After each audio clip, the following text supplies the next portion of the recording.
Welcome to Missing the Mark, where we look for meaning in strange places. I'm Christopher. Today I'd like to talk about debate. Now, if you've spent much time watching, well, if you've ever seen television news, if you're older than a certain age, you probably have seen at least a little bit of it, all over the place on YouTube and so on. You can find people, ostensibly speaking, debating each other. And a great deal of this very much seems to be somewhere on the spectrum between two people alternating as they give a monologue.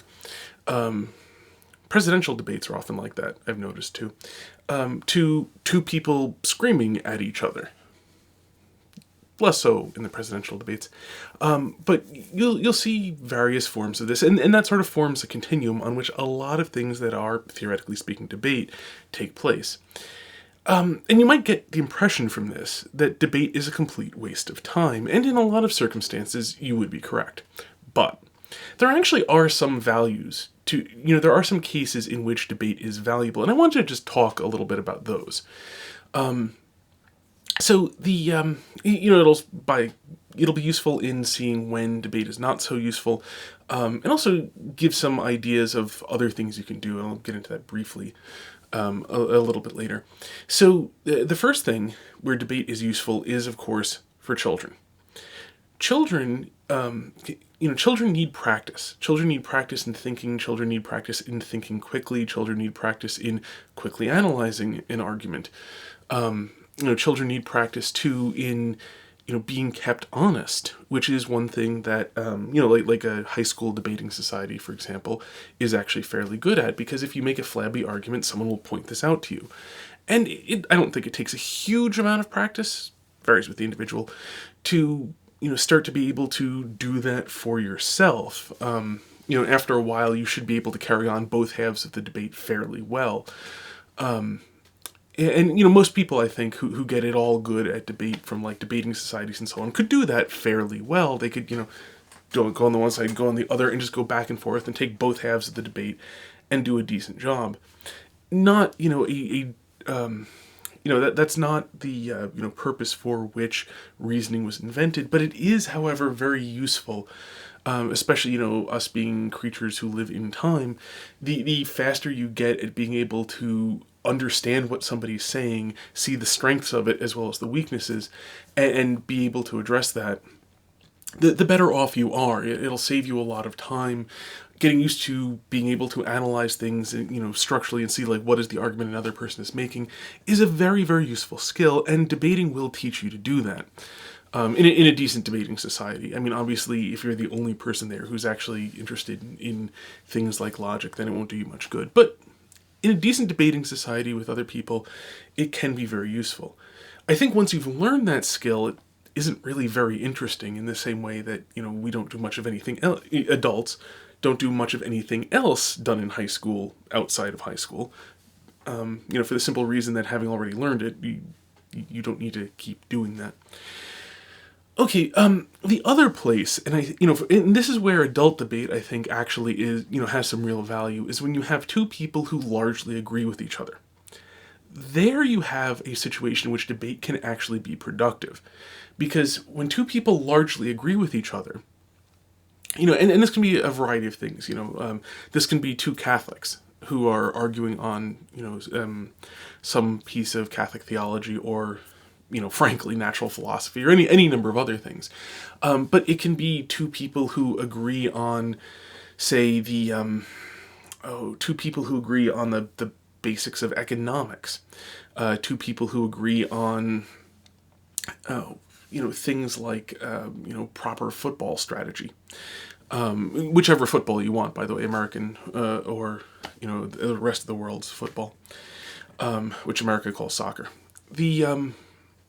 Anything like this, where you and somebody else substantially agree, the reason why debate can be very useful is because there is a wealth of knowledge the two of you both have and the two of you agree upon, such that you can draw on it and the other person will recognize that as true. And so with this sort of, large foundation that you have, one person can draw out connections between things that the other person did not see or did not consider, and these connections actually are useful information to the other person. And so in doing, point and counterpoint and saying, but the problem with what you've just said is this other thing that you didn't actually connect in, or on the flip side, if you're in a particularly generous debate, which are the best kind of debates, incidentally, the ones where actually, your point is even stronger than you're claiming because of this thing. And no, it may not be correct, but again, in a generous debate, you can bolster someone's point before you then explain why it's actually wrong. If you're doing anything where things are, where you're trying to persuade an audience, then this becomes actually especially persuasive, because if you not only see the faults in what somebody's saying, but you also see what's correct about what somebody's saying, it's vastly more persuasive to anybody who's looking. It's also simply generous, which is good, and it helps everybody, which is also good. So it's always nice when incentives align with correct behavior. So that's a situation in which debate can actually be very useful. Debate can be edifying, where two people, as they keep pushing against each other, draw out connections the other one didn't see, and both learn from the drawing out of these connections. If I am debating somebody else who substantially agrees with me, let's say I was debating deflating atheism about the burden of proof. Because he has a slightly different, or a little bit of a different, at least a little bit of a different, not a wildly different opinion on it than I do, but he does. And so if he makes some point that I hadn't considered, I'm better off for knowing about this and seeing these connections. So it benefits the both of us to draw out connections the other didn't see. That, I think, is really the ideal for debating when you're not talking about being a child. It's not precisely the same as the idea of iron sharpens iron, but it's related to that idea, that you really can derive real benefit from this, and it's closely related to what you see in a lot of university settings, called the Socratic method. But the Socratic method is essentially two people who largely agree with each other arguing about things, and debate and argument aren't very different unless you're being highly formal about it. So that's where, and the formality of a debate, by the way, can be useful, especially if you have an audience, because there's something about the adrenaline involved and so on of having an audience and you're debating people where other people are watching, that sort of makes people at their sharpest, makes them at their quickest, most likely to actually think of things, at least for many people. So there's some real value in that. In the same way, if you're practicing any skill, one of the things I do, although I haven't got a chance lately, is swing dance, Lindy Hop specifically. And there's a lot to be said for dancing in front of other people, as much as, practicing in a private setting where you don't have to worry about what other people think is itself very valuable. There's a lot to be said for dancing in front of other people too, because it just forces you to try your hardest in a way that being fallen creatures very little else will. So that, I think, is the primary use of debate. And then just relatedly, in some cases when you get into things that are like debates, but you have no premises, there's no real shared base of knowledge. There's no premises you have in common with somebody. And so the upshot is that all you can do is go back and forth highlighting the fact that we don't share the same premises.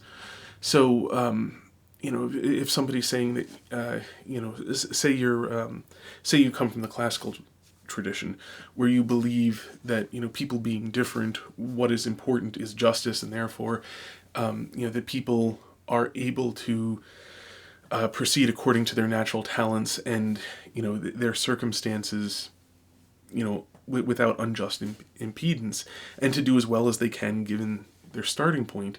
And somebody else comes from the premise of everybody should have an equal outcome, and anything besides an equal outcome is evil. You can highlight this fact. You can say, like, well, yeah, such and such does produce an unequal outcome, but that's correct. And another person says, no, it produces an unequal outcome, therefore it's incorrect. And then you've got nothing else to say because you've got two fundamentally different metrics upon which you do not agree. So you can go back and forth saying, I don't agree with your metric, I use mine. But at that point, you can go back and try to debate these metrics. If you do, it ceases to become a debate on whatever topic you had been talking about before, and now becomes a debate about fundamentals. And the thing about debates about fundamentals is, by and large, they never go anywhere. Fundamental things tend to be, fundamental. And so they're not they're the outcome, fundamental things in general are the outcome of many, many years of lived experience, of things that people have a hard time describing in words, but have been learning from over, if you look, there 3,600 seconds in an hour, and you're awake for, anywhere between about 12 and 20 hours a day, depending on the day and the person. That makes for an awful lot of experiences. That's a tremendous amount of data accumulated as you've been living your life.